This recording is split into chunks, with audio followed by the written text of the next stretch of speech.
The story of Mjaddara spans the Arab world, from Syria, Palestine, Iraq, to Jordan and Lebanon.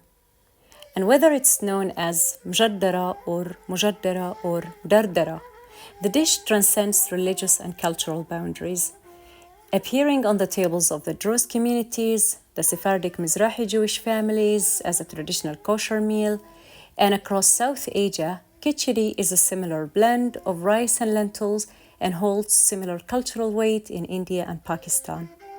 The folklore around Mjaddara is as rich as its flavor. One tale credits a Levantine mother who named the dish after noticing its speckled appearance that reminded her of her daughter's chickenpox. Palestinians also call it the nails of the knees for its iron rich lentils that build strength. Syrian Christians make it the centerpiece of Monk Monday, the first day of Orthodox Lent, where it represents abundance, humility, and spiritual reflection.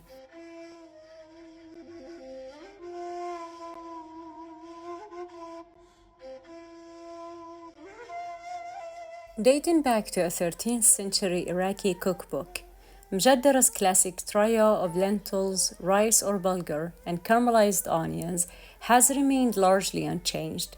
Its enduring appeal stems from remarkable versatility. While traditional Levantine versions stay plant based, more variations sometimes include meat. The spirited rice versus bulgur debate reflects geography and tradition more than authenticity. Rice virgins dominate urban and coastal areas. Bulgur virgins connect to rural wheat growing countries or regions. But both honor the same principle, the comfort of lentils, onions, and grains coming together. And that's unity and community. And here is a story from Palestinian vegans.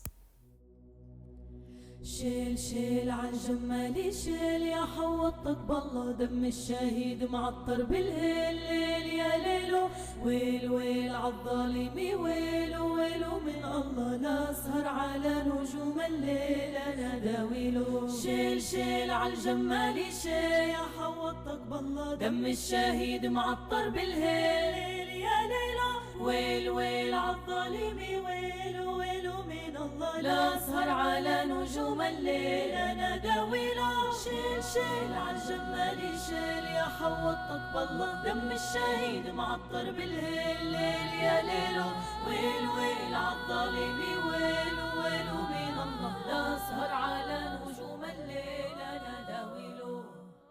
I have a theory, Dalal. Palestinian vegans who grow up in households where we eat meat as a child and then change into veganism, we develop an attachment to mjaddara, whereas most of our siblings would probably prefer meat dishes. But there's something about mjaddara that we gravitate towards because it is naturally vegan.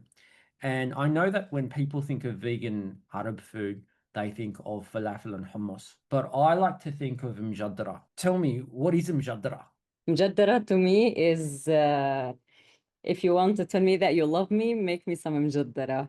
It's heartwarming. It's perfectly well if you want to eat it right off of the stove where your mama would put you like a scoop with that taste that sticks on the pan when she sautés the onions with the olive oil that your family collected and harvested from their land, or you can just eat it cold, left over. It's unique in all different conditions, and you can have it with salata فلاحية, just a mix of cucumber, tomatoes, olive oil, lemon juice, and salt. It doesn't take much really to make that salad. And or maybe if you're not vegan, you're eating it with yogurt, with a side of yogurt, and it's just that blend of refreshing cold yogurt with the hot warm mjaddara. And mjaddara, it normally in our households is the combination of the rice, the white rice with the brown lentils, and you just put these ingredients together.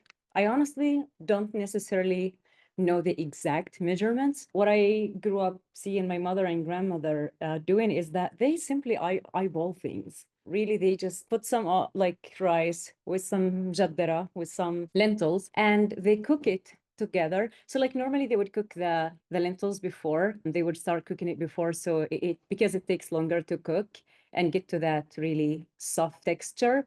And then they would add the rice that they were soaking for a bit, so it softens. And so that blend and the cooking together in one pot, it's to preserve all these really nutritional benefits of mjaddara. And then when it's, when the rice and the lentils are cooking with the water, and then when you start seeing the water evaporating, because it's really cooking that mix together, you would slice your white onion and you would just saute it in olive oil, and you pour it on top of the mix, and you just give it a really gentle mix together because you don't want to over mix it. And normally what my mom would do, she would take a scoop, she puts that back in the pan, and she would put it on the table, and we would just eat it with forks or with spoons.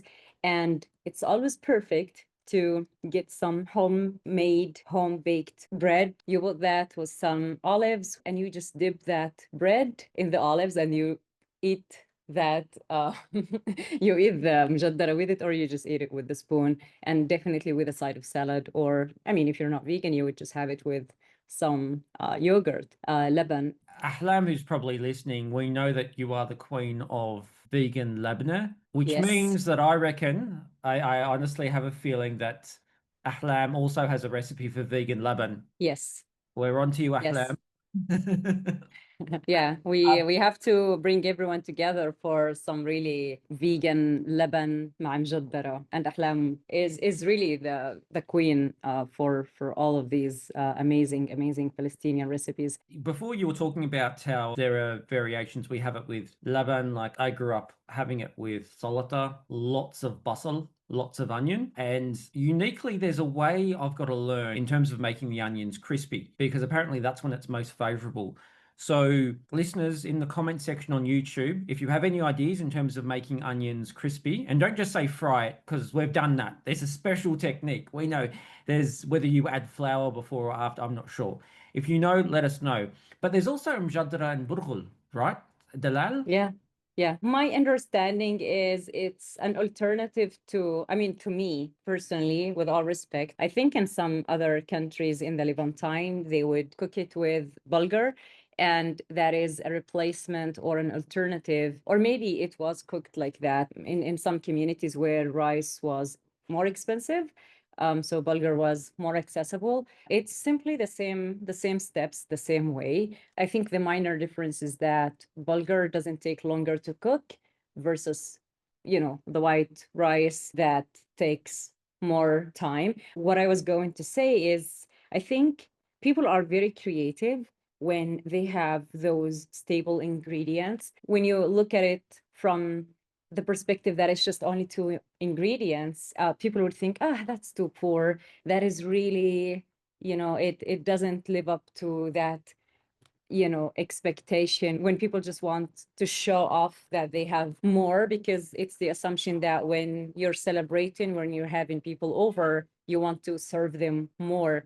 But the magic that dish, brings to the table with just two simple ingredients that are accessible, that are inexpensive, that are really satisfying and reliable, like the rice and lentils, it's perfect. Because مجدرة, we normally say it's مقدرة, it's أكل مقدرة, which means, it's an esteemed dish. Esteemed in the sense that it's really because it really feeds many people, it's nutritious, it doesn't really fail you, like it never fails. You don't really know what to cook that day, you don't really have enough, you have very little ingredients, you have a big family, just throw that together, put these ingredients together in one pot. I love the fact that it's just one pot that it really can serve a community. And also we call it أكلة الفقير. It means like the peasant's meal, or the poor man's meal, where people, again, they don't really have a lot, and they have very limited resources, they have very limited ingredients. When you have grains and you have rice and you have some olive oil, you have some onion, and it just comes together as one meal that really serves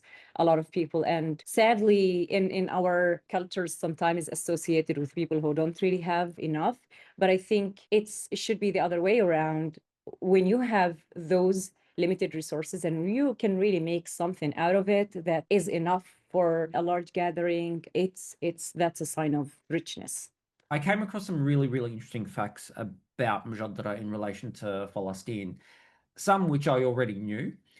It's the best carb-on-carb meal with protein. If you're traveling long distances in summer in the Palestinian sun or springtime, where you're doing a lot of gardening work as a falahi, carb-on-carb actually helps sustain you for that. So it really, really works out well, plus the protein.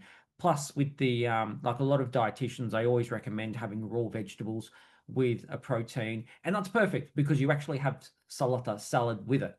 And yeah, I did come across the two distinct variants across Palestine. One with burghul, I'm told, is more so in rural areas, whereas I'd need this verified.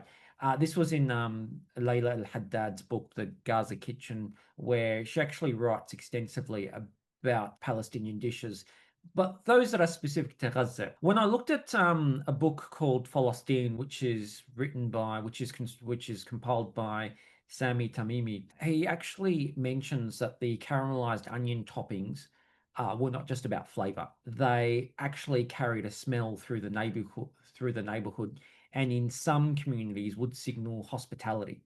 Like I have heard that in Palestinian culture, similar to Arab culture, salt signifies hospitality, but I didn't know that onions as well do. And I do know that in some communities they do cook with samna, but if there's ethical vegan samna or ghee, by all means you can use it as long as it's ethical and vegan. So the class symbolism is definitely there as well. So that was also another interesting fact about Palestinian mjadara, the idea that it's, peasant food, but it's interestingly eaten by everyone.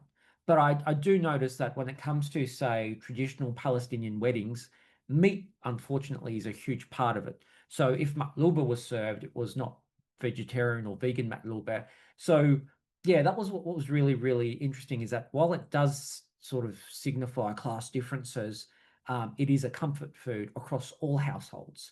And it's also seasonal as well. And then that was also like another thing that I picked up, is that it's seasonal. So it's my understanding that shorbat adas is its winter counterpart.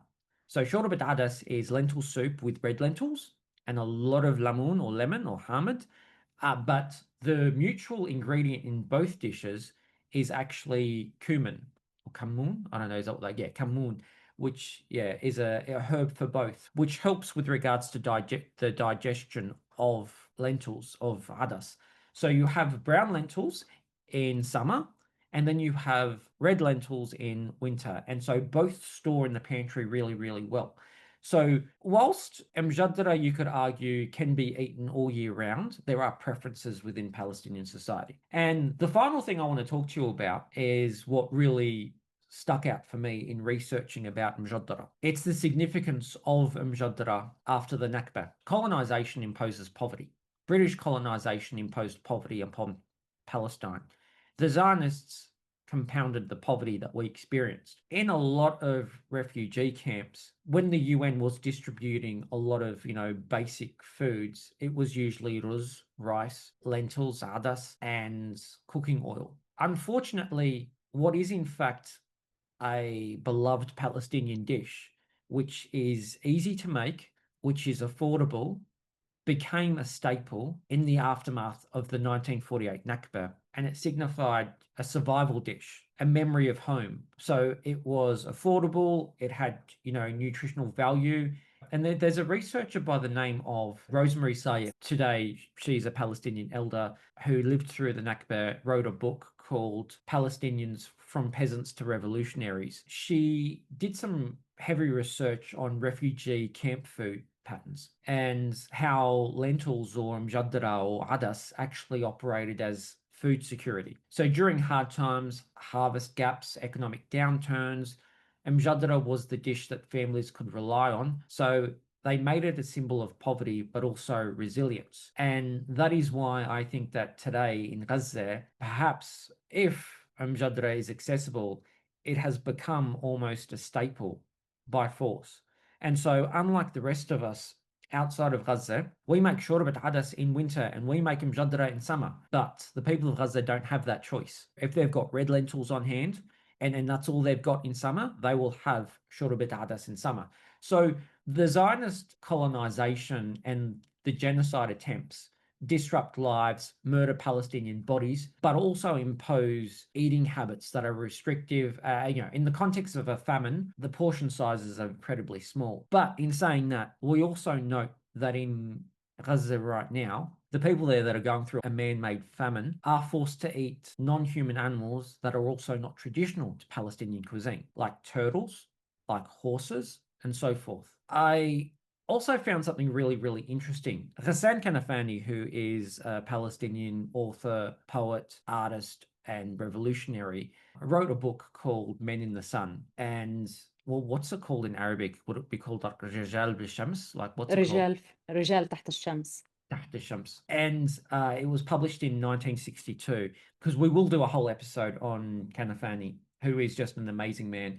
Ghassan actually doesn't talk about lentils, but he talks about how food appears in his short stories and his essays as a marker of poverty, as a marker of exile, and a marker of home. And he describes how, as an example, in terms of his characters, they're reduced to simple diets of displaced Palestinians, which include bread, staples provided in camps. And so it's horrible that comfort food, which is enjoyed by all of us, which we understand is, I don't want to say stigmatized as being the poor man's food, but it's seen as being affordable, peasant food. But it's interesting is that peasant food is the best. Falahi food is the best because of just how, you'll be picking the khiyar, the cucumber, and the bandora from the garden in the heart of summer. Because you don't really hear of salad going with shorta batatas, because again, in winter you do not have those resources to pick, say, fresh cucumbers or tomatoes when there's snow outside. Instead, you're limited to whatever you've preserved over summer. I was told that, again, being from Ramallah, several people during the Nakba in Ramallah fled, the vast majority of Ramallah people, whereas some of the people stayed, including my grandmother. And a lot of people from Lid and Ramla set up refugee camps in Ramallah. And so when it came to donating staples for them, I was told that if she bought a bag of hadas for herself, she would buy a bag of hadas and give it to a family in the refugee camp. And I was told that she'd do this, like whenever she'd buy for herself, she'd make sure she didn't just donate to one. She'd try to help all the families, which is something I'm really, really proud of. But yeah, no, it was just really interesting how the journey to talking about the quintessential vegan Palestinian dish, one of many, I'm proud to say, one of many, but the one that you and I know about has so much symbolism, has so much significance, which goes to show you that food is not just what we consume.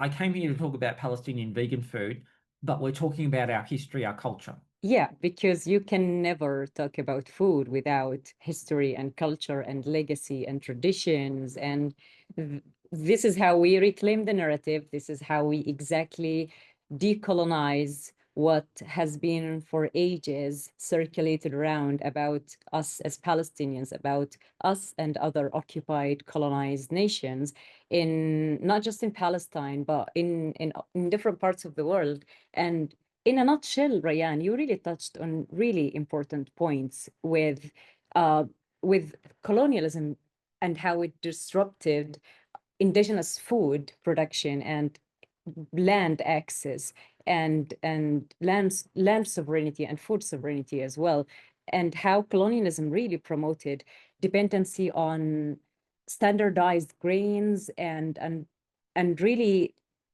what I can call as also as pulse rations, in a way that it really controlled how people in displacement camps, in refugee camps, have been forced throughout years to, in a way, find ways to survive and resist to the status quo they're forced to be in. And that is how people, with all these ingredients that were passed on to them through these humanitarian aids, quote unquote, they figured ways to not feed their direct family members, but the community itself around them. And lentils and grains, they became stable survival foods in camps, and not just in camps, that also was finding its way also inside households. And I think that's where it comes like this idea of it's the poor man's food comes from as well, because some people would still perceive mjaddara or dishes made with very simple, very basic ingredients as poor because, oh, what's there to add, you know? But then when you're really looking at things from a wider perspective, you look at the bigger picture, you really will understand that there is more to that. It's not just what you're putting on that table, but it's the story behind all of that and where that food comes from. And it really reflects both that cultural continuity and the imposed food aid systems, and how that really played a role in our survival and in our resistance to occupation, to colonialism, to ages of atrocities conducted on us as Palestinians and also other occupied people in different parts of the world. And when you also look at the food dependency itself, it really also highlights on that broader colonial impact on the forced displacement, the ethnic cleansing, occupation, humanitarian, quote unquote, humanitarian, um, AIDS, and that food insecurity. And this is an invite to everyone who's really following the news on Palestine. Like really, when you see people like queuing or lining up for food from Ittakaya or from those kitchens, makeshift kitchens, you really need to think why it's only lentil soup or why it's only very, very specific meals that are served. Because if you know how to answer that question, you will really understand what we're talking about and why we're talking about food insecurity and displacement and that struggle that comes along with it. When we look at literature as well and Ghassan Kanafani's works, yes, he may not necessarily talked about Mjaddara or referenced it to the best of my knowledge, and I apologize if I missed it somewhere in his literature, but for sure there was olive oil. For sure, there were the olives in his literature and the oranges, أرض البرتقال الحزين.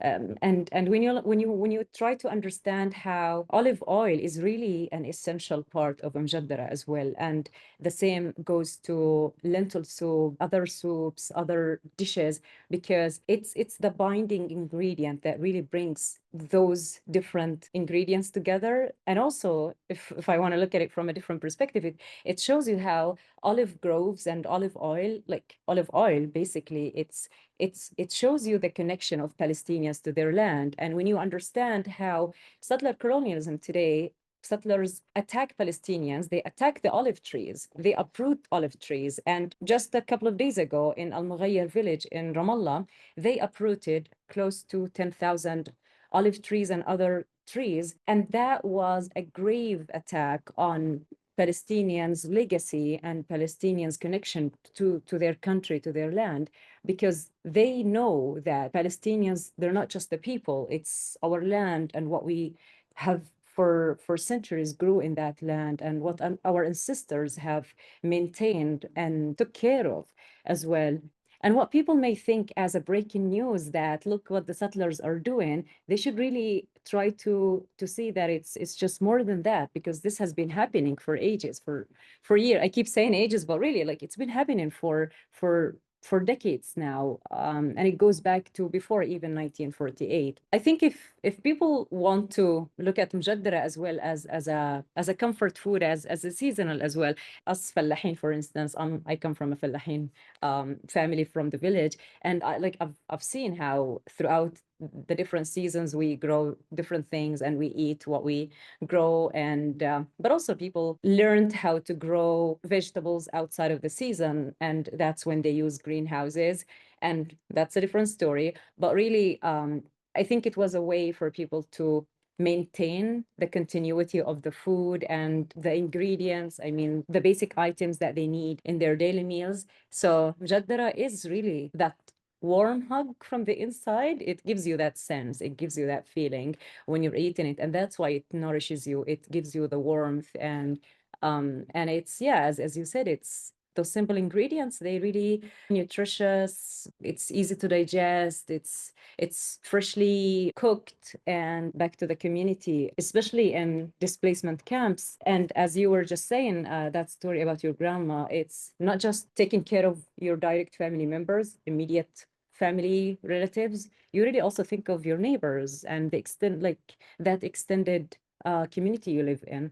I just want to point out two things quickly. One thing I will never forgive the Zionists for is how they have imposed Mjadra to signify so much trauma. How they're for us, what is supposed to be a comfort dish is now associated with trauma because of the way families were forced to consume it and nothing else. And I want to also acknowledge that the unique position of people in Gaza who are going through a man-made famine where they're even denied access to the basic staples like others. And I also want to pay tribute to the efforts among many pro-Palestinian Egyptians who have worked out a way to transfer dried lentils in bottles through the sea, just the way that now Palestinians in Gaza are going fishing, and they've worked out a way looking at the sea, and it's horrible that to address this famine, Egyptians are forced to put plastic into the ocean, which is not very vegan at all. But at the same time, they're doing it strategically so that way, with the waves and the currents and the amount of dried lentils and rice that they're putting into these empty bottles that are floating and then are being directed towards the beaches across the Gaza Strip. So that way, like, that's how desperate of a time we are in. Indeed, Palestinian writers and poets, including Ghassan Kanafani, they used food as a metaphor to convey themes of resilience and resistance, identity, loss, legacy, and the use of olive oil, the use of olive trees, oranges. They are symbols of permanence. They are symbols of resistance, connection to the land. And those metaphors are not random. When they are there in the literature, it's also an extension to our cultural memory and the political struggle, the ethnic cleansing that people have endured for decades, and the making of Mujaddara, for instance, and those metaphors of food, it's really survival and identity in literature and art. And you start that conversation in the kitchen, and then it goes really into bigger, wider spaces where you talk about politics and you talk about economy and you talk about agriculture and many other different things. And to no surprise, in doing research for this topic, to no surprise and to my dismay, I wouldn't say shock, because like I said, no surprise, Israeli chefs have appropriated Mjadra. It's like, honestly, like with Classic, the classic. Dalal, I'm convinced that if we pretended that there was a quintessential Palestinian dish called zift uruz, they will appropriate it and put it in Israeli cookbooks. So honestly, like, Yeah. we should just pretend there's a dish called zift khubz. Oh no, zift with bread, zift on toast. Go on, Israelis, appropriate it. Yeah, colonial. Yeah, in white and blue, it's there. Like, honestly, is there nothing you'll appropriate? Like, but at the same time, it doesn't surprise me. And the settler state would and bring those propagandist influencers and pay them to go to those restaurants in XYZ areas to promote the amazement with, oh my God, and it's Israeli food, everyone look at this, come support this and that. But yeah, people fall for it. Honestly, are they that desperate for an identity that they have to sort of steal? And so just on so many levels, it's not enough to sort of force people to sort of consume it with the bare minimum at a time of crisis, but you're going to appropriate it as well. And so this conversation of Mjadra, cuisine is not just cuisine. Cuisine is ancestry, it's culture, it's Falahi life, it's an everyday lived experience. Yeah, on the note of that food appropriation, I know like some pro-Palestine vegans would argue that it's really theft and it's not just appropriation. What's often presented as Israeli cuisine and Israeli culture is really just a rebranding and aggregation of Palestinian and the broader Levantine Middle East really food and legacy and traditions, and that there is actually nothing really called Israeli. Like there is no Israeli food. Yeah, those like Israeli dishes are actually Palestinian and Levantine, because also it's important to note that mjaddara is a Levantine dish as well, that it's available in different variations, in whether it's in Syria, whether it's in Lebanon, in Egypt. In Egypt, you even cook it with chickpeas and pasta, and you make kushari with that, with more salsa and tomato to it, and then you have the variations with bulgur, I think also in Syria and in Lebanon. And the Druze community as well has their own connection to Mjaddara. So also for the Christian community as well, in Lent, Siyam al-Kbir, Mjaddara is also one of the integral tables, dishes that people have on their tables as well. And let alone, I mean, Mjaddara is not the only food, the only dish, the only ingredients with the rice and lentils that we're even trying to like see how settler colonialism is trying to appropriate and steal and claim. But again, we've seen how hummus and falafel and tabbouleh and مسخن, مقلوبة, كنافة, لبنة, za'atar with olive oil, stuffed vegetables, المحاشي, like فلاحي salata, everything that you can ever think of, they steal it, they put the label on it, they rebrand it in white and blue, and then it becomes Israeli, or it becomes part of their, culture. And so, colonizers, if you're looking for another dish to appropriate, khudl, zift on toast.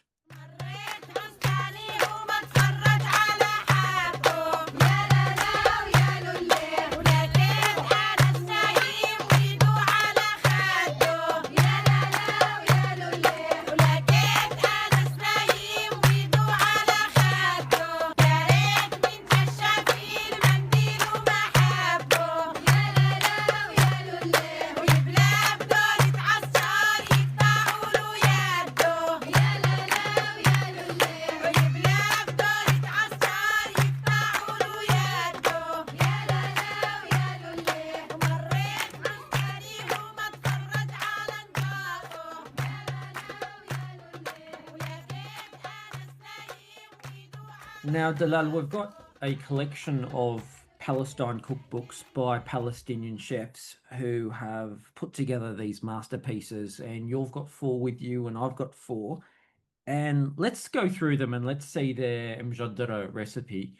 So I'm holding in my hands Olives, Lemon and Za'atar by Rawia Bashara, who is from Nazareth and Nasra, currently lives on Turtle Island on the lands of the Lenape people. And interestingly, in English, calls it lentil pilaf. What's this pilaf? Anyway, let's call it mjaddara, which is what it's called. And some recipes, what's interesting is that some recipes describe that, it must be had with, say, basmati rice or Egyptian rice. But she writes, you'd be hard-pressed to find a Palestinian pantry that does not include lentils or bulgur. The primary ingredients in this classic dish, beloved all over the Arab world. Some cooks make it with rice, others vary the spices, but all caramelize the onions that crown this dish. I like that, crowns the dish. I love the subtle flavor, and the sauteed fennel leads to this dish. In addition, and she describes how she made it for her restaurant, which is called Tenorin. She serves it with mkhallal, pickled turnips and beetroot, and olives, and a bowl of cooling yogurt, which sort of, again, emphasizes it is a summer dish. So here with me, Ryan, I have a copy of The Palestinian Table by Reem Kassis. And in the book, she is talking about the Ruz Adas recipe, Mjaddarat al-Ruz specifically. And she's given us how to put the lentil into a pan with the measurements of the water, of the and like how you bring it to boil, where you reduce it to simmer, and that would allow the dish to come together and cook until the ingredients absorb all the water. Specifically, when she's talking about مجدرة الرز, she says how it's rice and lentils are stable foods for many cultures, and that this dish, I'm quoting her now, this dish which combines them is the stable pantry meal in Palestine, as its ingredients are almost always to hand. And that's what we touched on earlier in this podcast. And also she writes how regardless this dish is perceived with its simplicity, and it's considered also the poor man's dish because it contains no meat, and still like the combination of the rice and lentils with the crispy onions and the spices produce a dish nothing short of marvelous. And I think it really sums up what we were talking about earlier, how simple ingredients, accessible ingredients, inexpensive, they can really create magic together. And there is also another recipe she's adding in her book. That's مجدرة برغل, lentil and bulgur pilaf. And again, we have the exact steps how to make مجدرة برغل, but also she's talking in that short introduction to that dish, she's talking about how the simple ingredients that people might be skeptical of as well, because they're very simple, they're very basic, they end up becoming a combination of an amazing meal that is really wholesome, nutrient dense, and serves people. And also she's adding how because of the ingredients, مجدرة برغل is considered a peasant dish that no one would serve at special occasions. It's a shame, and I totally agree, because the dish is truly an unsung hero. And I end the quote here. Honestly, I love the expression within these books because, whether it's crowning it with basal or, the unsung hero. I'm just opening up now a cookbook called Falastin, which is put together by Sami Tamimi and his colleague Tara Wrigley. And this book is called Falastin, and unfortunately there is a foreword by a Zionist chef who I'm hoping is no longer in contact with Sami, inshallah. He writes, for many Palestinians around the world, the answer to the question, what is your ultimate comfort food, is mjaddara. It's a humble dish, lentils, spices, and then a grain, some form of rice or frika. Now, I didn't know that you could actually make frika with brown lentils.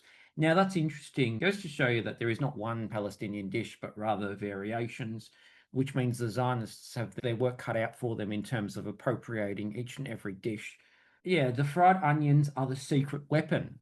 MashaAllah.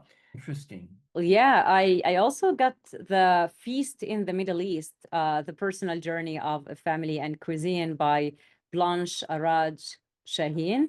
And in her book, she is also talking about mujaddara, lentils and rice. And she given us the recipe for 4 servings, talking about how, I'm quoting her, beans and rice have long been considered affordable comfort food all over the world. And whether it's Latin America, whether it's the Middle East, whether it's Southern United States, those two ingredients and staples were really integral and really important and essential in our kitchens. And I'm quoting her here. While these dishes originated from a need to get maximum nutrition for very little money, these dishes are anything but poor in flavor.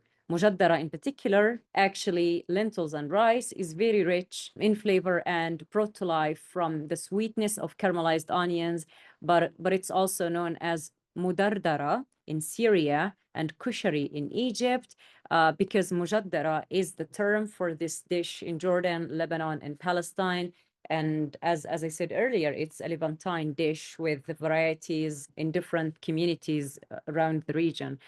And yeah, it is indeed a signature vegan dish that she refers to as her family enjoyed eating during the Lenten fast, and one of the most popular recipe videos on YouTube as well. And what we might do is, along with brother Wasim's video on mjaddara, or maybe a link to his, I'm sure he's got mjaddara on his plant-based Arab a kid. And so what we might do is we might also put Blanche's video as well. And I also want to point out that her book also has a really, really interesting recipe for granola baklava. And I've also got in front of me here a book compiled by Farah Abu Asad, Lama Bazari, and Fadi Qattan, who compiled a book called Craving Palestine, which has a number of contributors, Palestinians. And so, well before the page, which offers us a version of vegan msakhan put together by Susan Abul Hawa,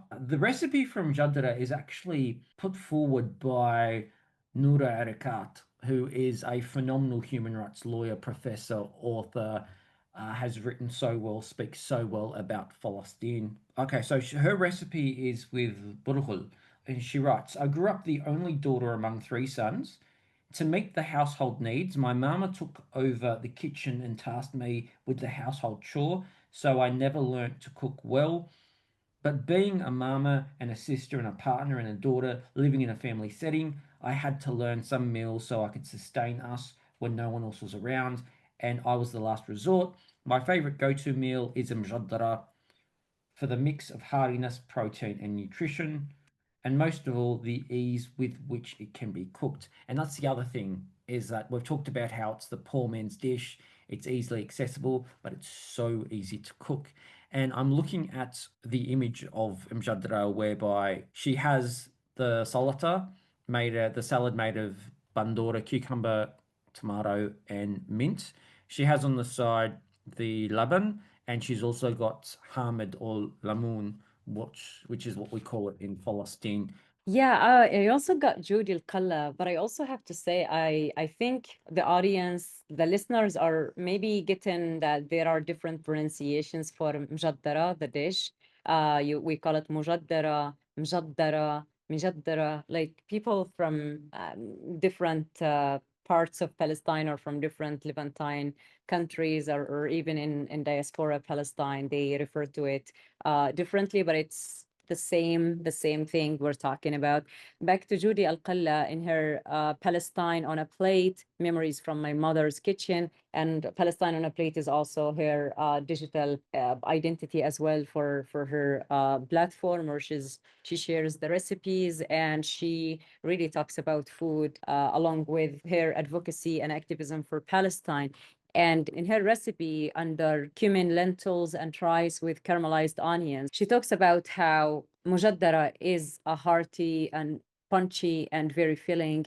And the lentils are cooked in water infused with cumin and added to caramelized onions and rice to make this earthy, satisfying dish. She says that she also eats it with a chili, garlic, tomato salsa on the side to elevate it to another level, and that there are different versions of this dish. But quote unquote, I think simplicity is key. My mother often also adds lemon juice and rocket for color and texture. And she also guides the readers to a tip.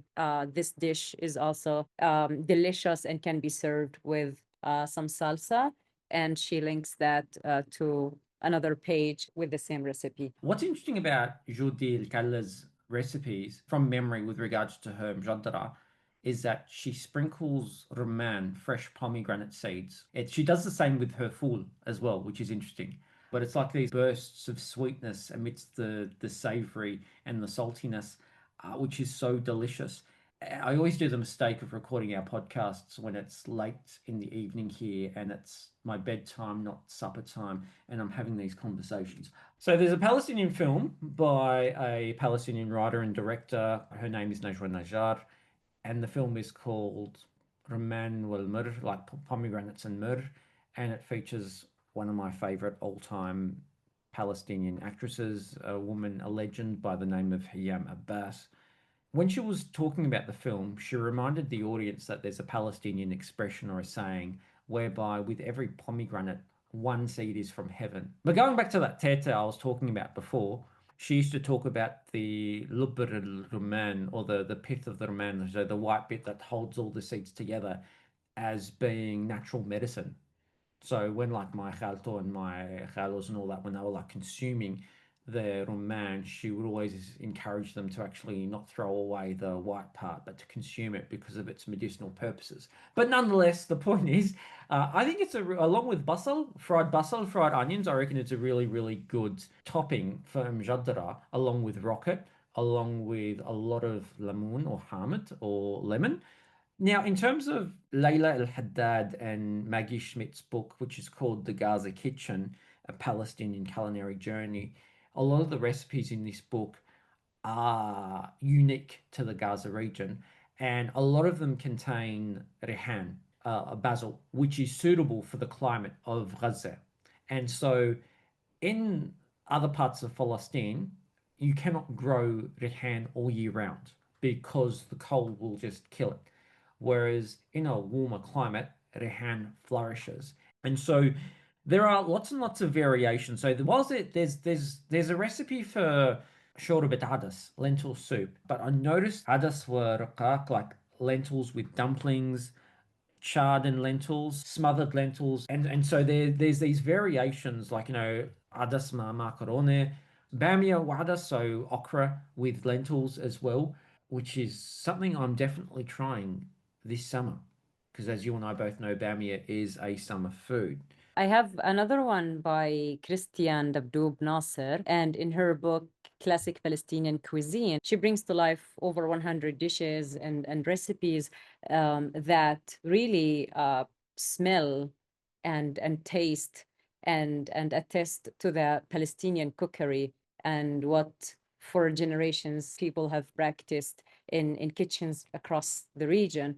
And in her Mjaddara, rice with lentils recipe, she's also talking about the proverbial poor man's dish and how, and I'm quoting her here, how it took me quite a few years before I started appreciating it. Now that I can eat mjaddara with a simple tomato salad on the side any day. And there are two types of lentil grains, flat ones and round ones, and that's what we have been talking about, with the flat ones being the red ones, I think, or the yellow ones people use for the lentil soup, and the rounded ones are the mostly, I would say, greenish brown that people use for the mjaddara recipe. People who cook mjaddara and adas would know that the difference would be using whether the rounded or the flat.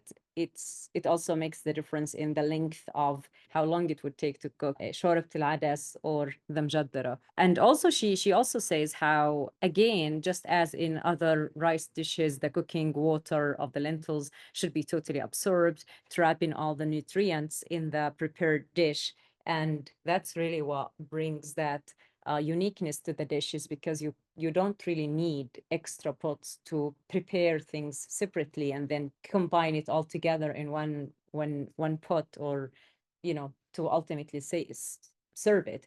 And that's how you also I would say trap all those flavors and keep them in one place, in one pot, because you will have the taste and the flavors from the rice with the lentils, and then you add the caramelized onions to it. It's just all mixing together and to give you the tasty, yummy mjaddara at the end of the day.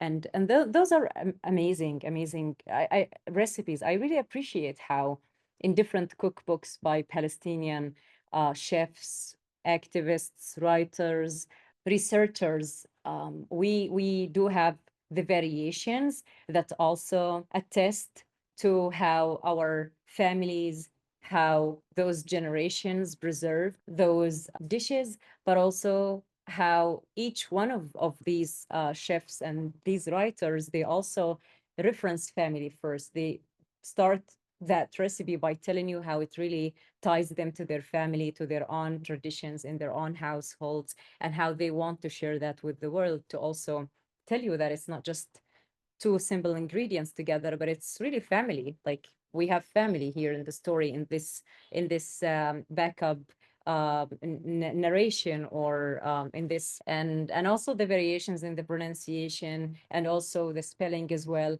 But it's mjaddara. It's very simple. And one thing also to mention, how people could actually fight each other if it's مجدرة برغل or مجدرة رز. So I don't know, Rayan, which side of the argument are you taking, or what do you prefer? Like, what is your favorite? That's an interesting question.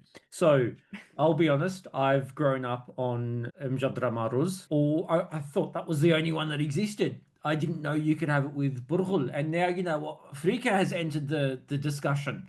So what I propose, Dalal, is that in a free Palestine, the Vegans for Palestine community, we've got to get together and we've got to have all three in the center of, and we taste test each, and we make sure that I'll bring the Ramman. And for dessert, we have to have the vegan kanafa. Wasim, we're looking at you. And we've got to have a side of vegan laban. Ahlam, kif halik? And so, yeah, in our household, my mother always cooked مجدرة with the short grains rice. And yeah, we never really cooked it with burghul. But I know also people have been making the shift from the short grains to the long grains rice. I think it's just because they would favor the long grains because of ruz, like you can have it حبة حبة, like as if it's you can still like really see how the rice remains intact, like it doesn't really stick together. It's not really as sticky. But I also read somewhere that I never tasted it, or like I never tried it, but I read somewhere that some people would cook مجدرة and it's in a pudding style. So it would still kind of have that stickiness to it. The water is not fully absorbed. Like you can still kind of have that pudding texture to it. I never tried that. If anyone actually had tried it before or cooks it that way, we would love to hear from you. And we would love also to hear from people of what is their favorite مجدرة, or if anybody wants to make مجدرة now, would you be willing to try all the three, like the three or maybe other recipes that we just mentioned, and you let us know how you like it and what would be your favorite go-to recipe?